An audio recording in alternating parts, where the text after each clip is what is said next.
এবং ক্রাইমের প্যাটার্নটা এক এক জায়গায় এক এক রকম, এটাও আমরা জানি।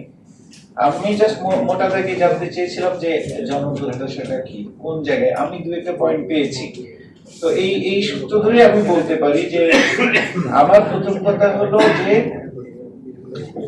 পুলিশের আইন প্রয়োগের ক্ষেত্রে পুলিশের যে ক্ষমতা, সেটা জনগণের হয়রানির হাতিয়ার হবে না। এটা হচ্ছে আমার প্রথম সূত্র, মানে প্রথম পলিসি।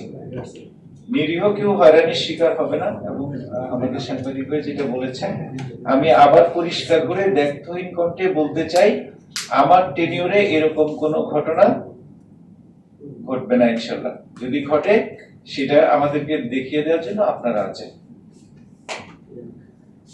বাইরে যদি কেউ গ্রেপ্তার হয় সেক্ষেত্রে তাদের আনার জন্য বন্দি বিনিময় চুক্তি আছে বিভিন্ন দেশের সাথে। যে দেশের সাথে আছে তাদেরকে তো আনা সম্ভব।